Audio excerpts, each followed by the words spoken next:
When reality becomes performance, football is often described as just a game. 90 minutes, 2 goals, 1 ball. Yet no other human activity mobilizes emotions, identities, and collective memory on this scale. Football does not merely entertain the masses, it organizes them.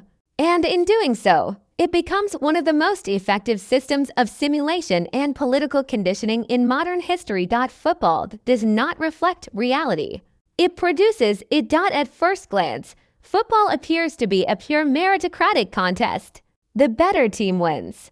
Effort is rewarded. Fair play is celebrated.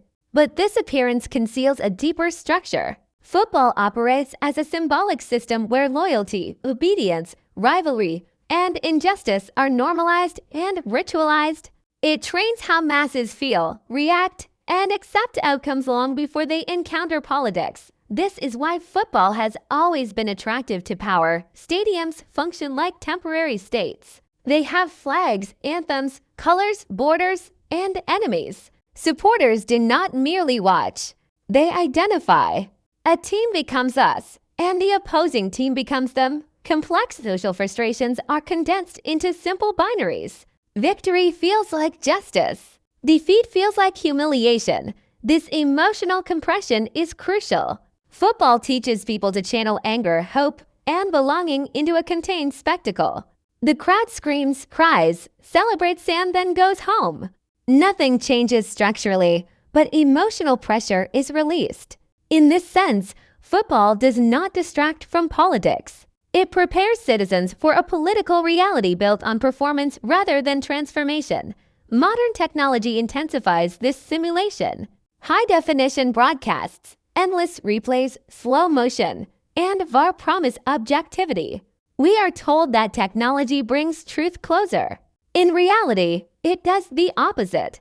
The more angles we see, the less certain we become. Each replay produces a new interpretation.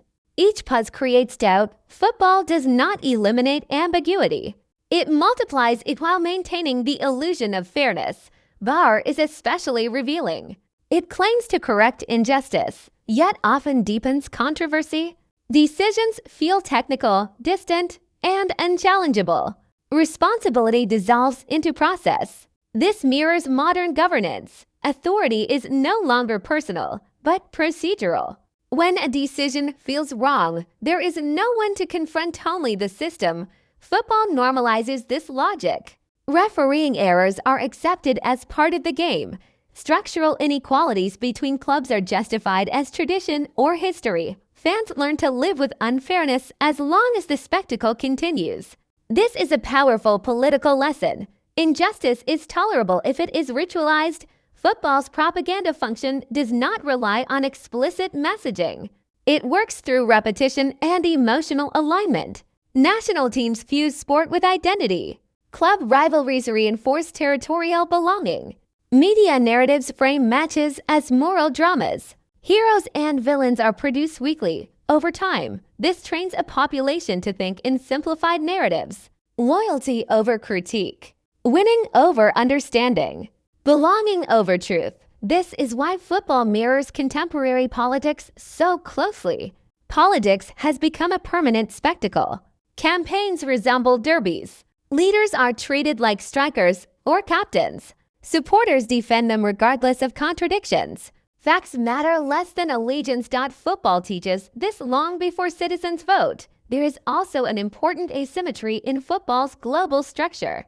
A small number of clubs dominate resources, talent, and visibility.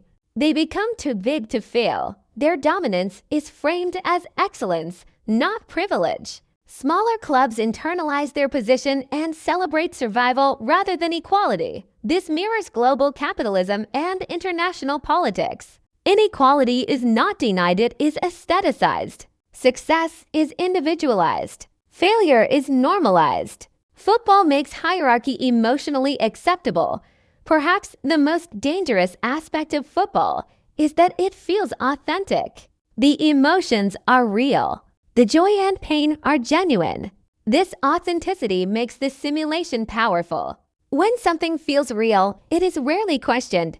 But authenticity is not truth. Football creates a world where conflict is intense but contained, where injustice exists but is normalized, where participation is passionate but powerless. It offers belonging without agency, emotion without consequence.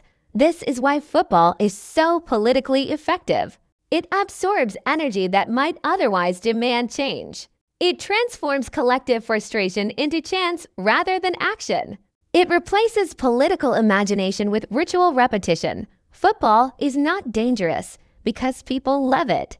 It is dangerous because it teaches people how to love power without seeing it. In an age where politics increasingly resembles theater and truth competes with spectacle, football stands as the most successful simulation of all. It does not hide reality. It replaces it. If this analysis challenged how you see football and politics, this channel is built for you. Here, we don't treat sports as entertainment. We read them as systems of power, ideology, and mass behavior. If you value this kind of deep, critical perspective, consider liking the video and subscribing. It directly supports thoughtful content that refuses easy answers. And let me leave you with a final question. Share your thoughts below. Does football merely reflect our political world? Or does it train us to accept it as inevitable?